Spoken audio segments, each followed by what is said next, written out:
Hello, and welcome to Ditch Witch Diaries. We are here in the second half of our series about getting the ick out, and we are in the protection section, and it is the second week in that section. So we're talking about practical applications for basically any herb, but we're kind of directing it towards protection. So, Mm. and kind of creating something that you guys can replicate or learn from and do. And we're going to start out with Raven. Take it away, Raven. All right. So, we are going to talk about mirror spells today. I like that picture a lot. Me too. I love that. And that's great. I love mirror spells.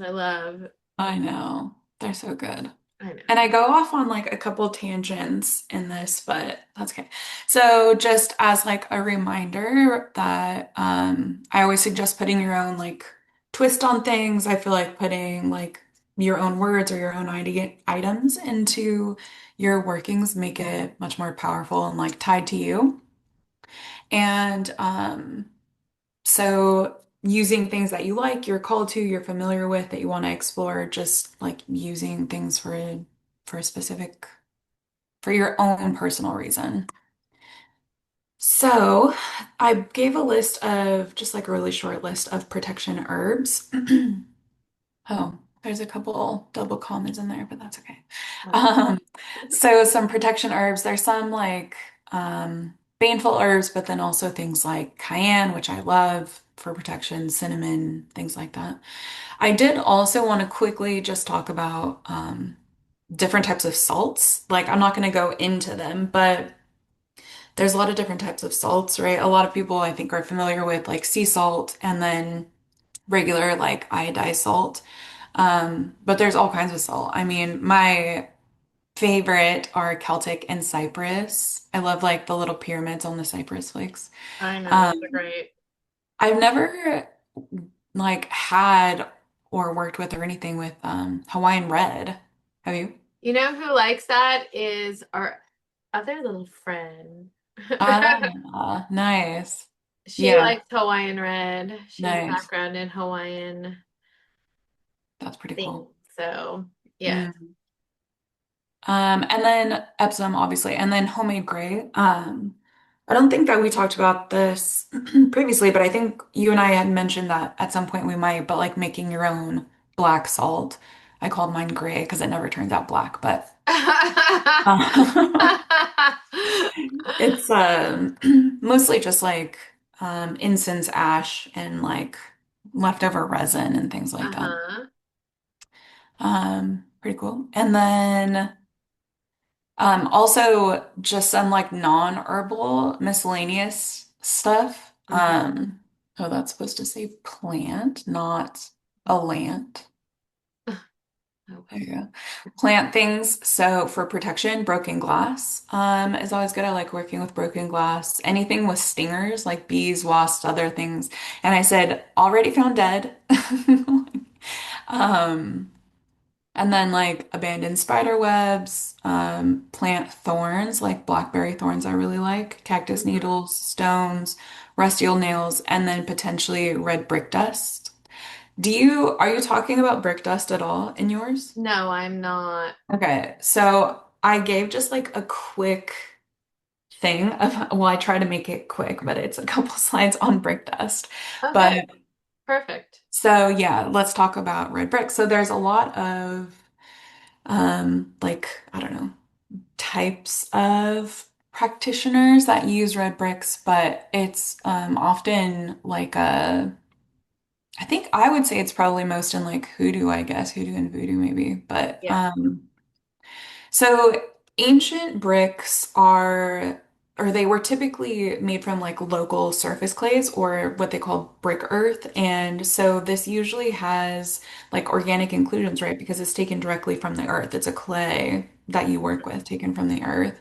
And then they would just like harden usually in the sun or in the fire. And so they were like imperfect, but directly from the earth, which I love. But modern bricks, even red bricks, are oftentimes made from like shale or just like man-made clays.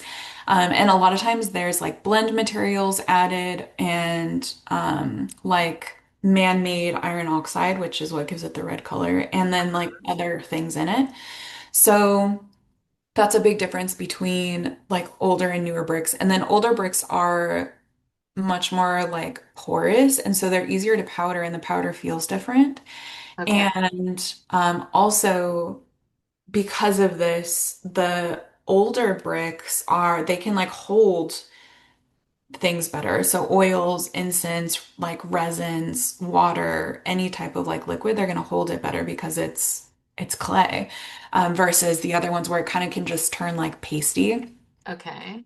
And then um, yeah, so like, does it matter? This is why a lot of things you'll find call for like old red bricks or like ancient red bricks, because they're seen as like closer to earth, basically. Now, does it matter? Well, it's up to you. Like, I don't work a lot with red brick dust because I don't have access to old bricks. Although I found a website online that sells bricks that they have taken from like New York City buildings that had been demolished. And so you can Nice. buy like legit red bricks, which is pretty rad. However, shipping is outrageous even for one brick.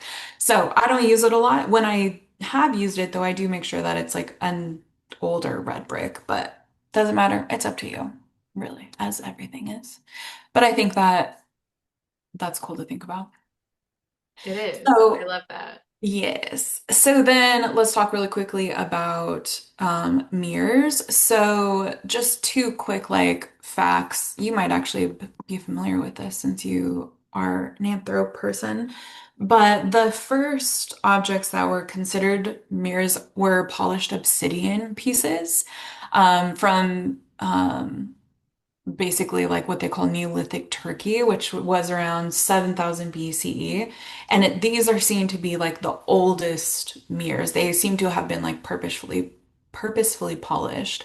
And then later on, we have polished metal mirrors, which were made from bronze and copper.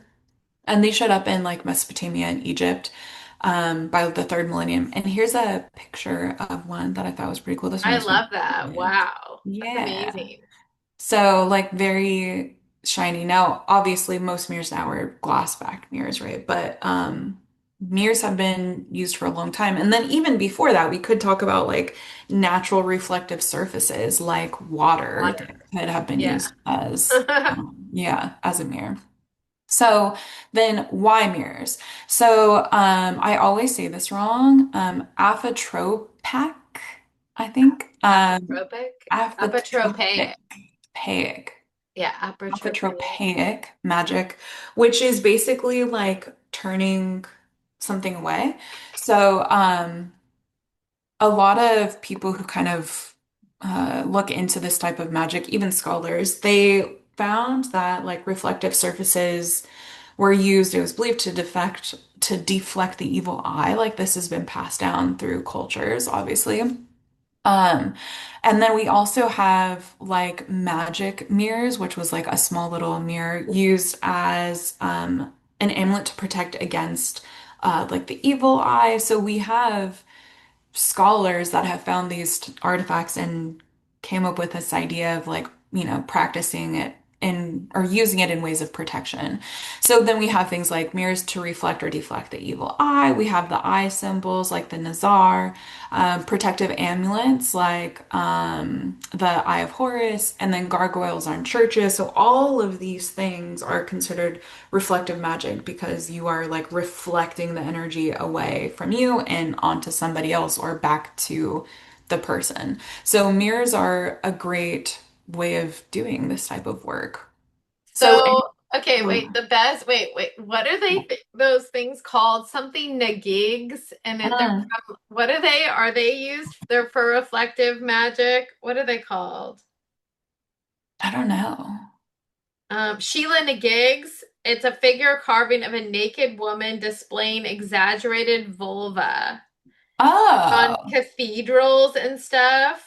oh, interesting. Exactly. They've been used to ward off death, evil, and demons. Like they are, hold on. They're called Sheila Nagigs and Hold Nagi. on. They are amazing. Like literally, they are like my favorite. Like I want to put them up in the corners of my room.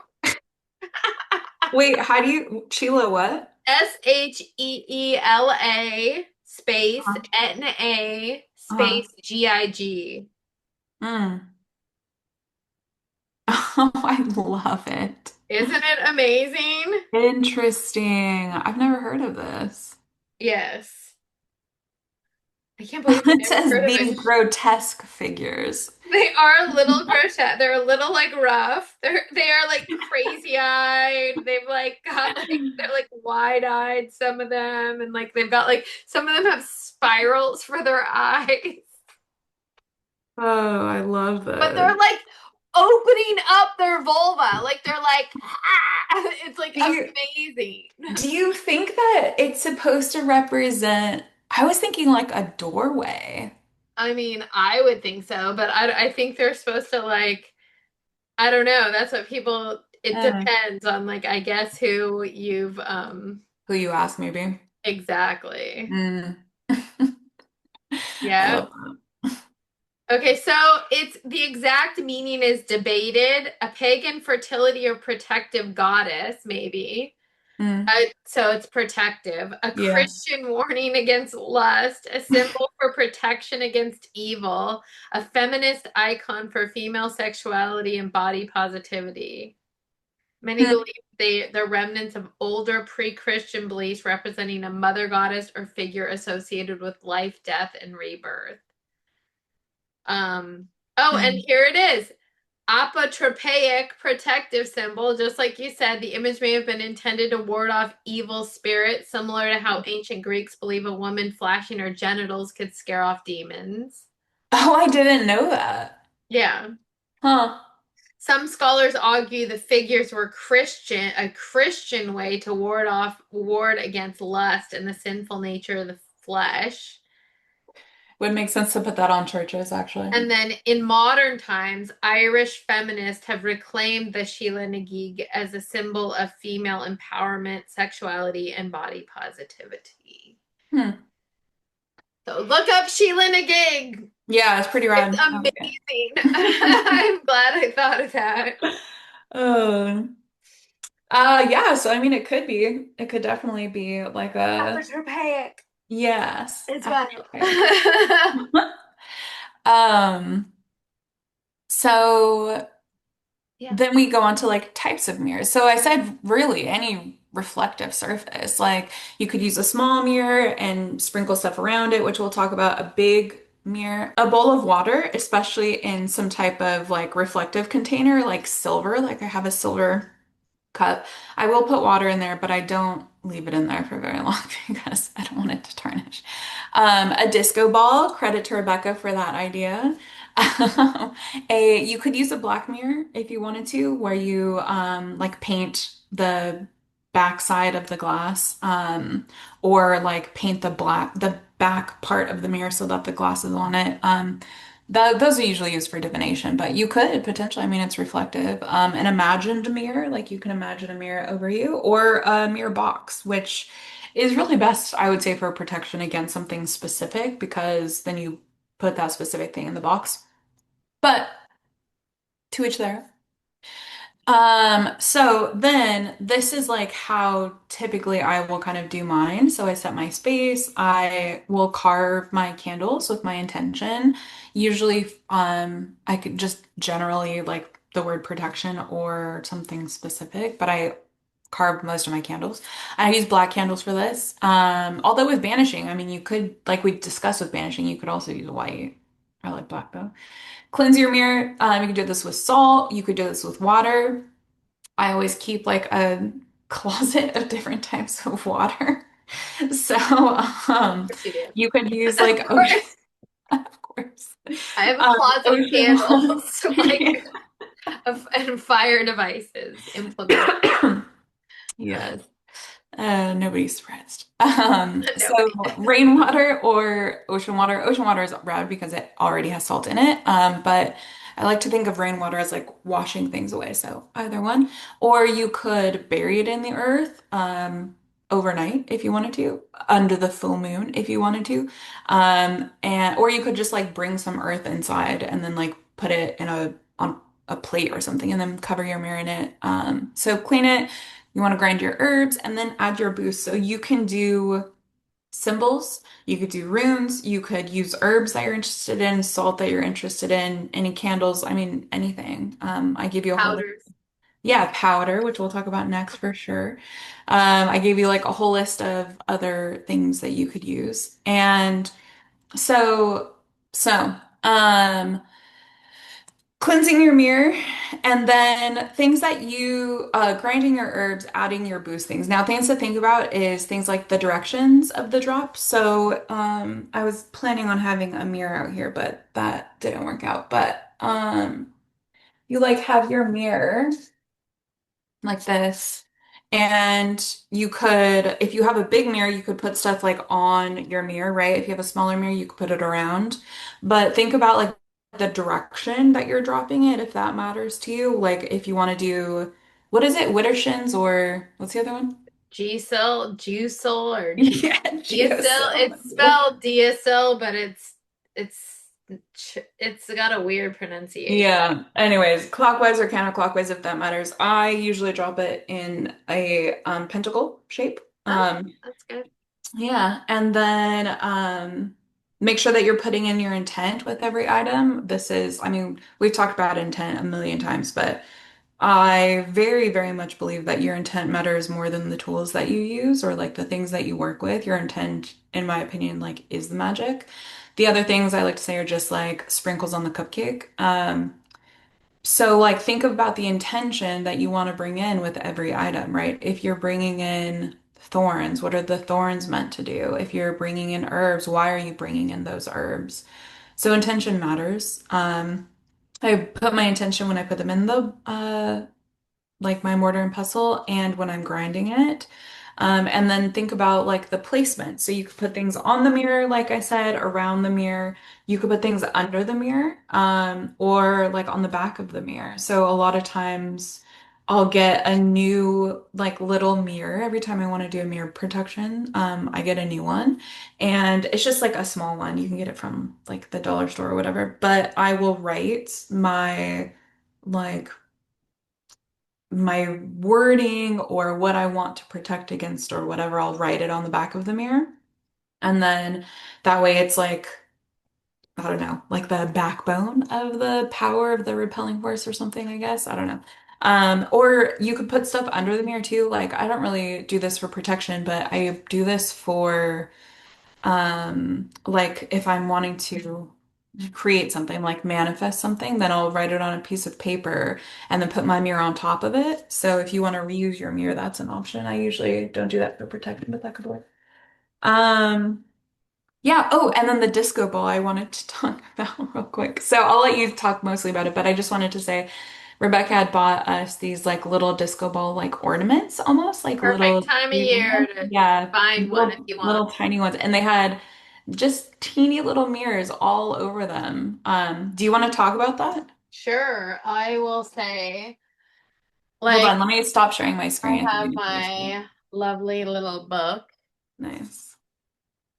that Roz made for me. And so yeah, so I thought about like different types of mirrors and the actually when you get those little disco balls, they have like little crevices. So I've like pushed herbs into those crevices as part of my the ritual to consecrate it or to make it powerful. So I just brought out the actual spell work that I do, and I actually used a bell in this. Mm. So, so first of all, we consecrated the mirror, like we consecrate our mirror, clearing all energies past. May the eyes of the mirror be open to our wishes, our will vast. of course, I love rhyming. I'm obsessed with You are magical the rhyming. best rhymer. I'm obsessed with magical rhyming. It is So so good. key. So, so then we like, so one at a time, we lit candles, we set it beside our mirror. Then I love whispering to an Mhm. object and telling it what So you do I. want, like to put your intent in. So we whispered at our mirror about protection and about turning back energies. And then we set the mirror back by the candle, and then I will tell you like our little, because we said this 3 times, and I'll even say it for you guys. By all powers below and above, serve me, my mirror, serve me with love. All negativity you will thwart, turning it back on the sender from the start. My intention this mirror to repel, do my bidding by the ringing of the bell. So then we Nice. rang a bell. So that was part of it as well. And so Mhm. we all said it. And then we even consecrate it further by putting a drop of our blood on the mirror to really Mhm. energize it with our energy and as a tag lock for us so that it was working for us. Um, and like I said, we put in some herbal protection powder, probably stuff that we wouldn't use for our bodies. Mhm. Calamus, dragon's blood, eucalyptus, motherwort, nettle, red pepper, periwinkle, rue, slippery elm, vervain, and witchwort. We also did wormwood, I think, and then we added morgan oil to it as well. Yeah, yeah. And we like took the ball in one hand and we did hematite because you can use onyx as well or black tourmaline. They're all very protective. We held it in one in each hand and we breathed on the ball and did all sorts of stuff that we do. So that's like, but we use like, and then you can hang up that little ornament like in your Hmm. room, right? So Hmm. it's like protective in your room as like an ongoing. And I had re-upped it many times, like redone that spell quite a few times. I need to buy a new one though because my little the little thing started falling off of it. The So little like mirror things. mirrors. Yeah, Yeah. so I'm that's a good tip is that this is what I'm going to do for this season is go find another one of those little mirror ornaments. They're so cheap. I swear Yeah. they're like I don't know, whatever. That'd be a good thing potentially to do. I mean, I know you didn't have to change it out this much, but like an annual protection thing because every year, like Yeah. around Christmas time, you could go find one. Exactly. Definitely. Um, So I had kept the same one for years and just redid the spell with it and just said that little rhyme 3 times. So, yay. and That was that's really it. good. That's for mine. Awesome. I love mirror spells, very protective, and I love the idea that you're not sending negativity, you're just sending back whatever negativity is thrown at you. That's like the best. I love that whole like thought process behind that because anybody who's throwing shade at me can just get it right Yeah, get their back. own right back at them. Exactly. So, I'm glad you've joined us, and I hope you've learned all about mirror spells and you're excited to do your own mirror spell. And join us next time for another practical application. And we will see you at the next Ditch Witch Diaries.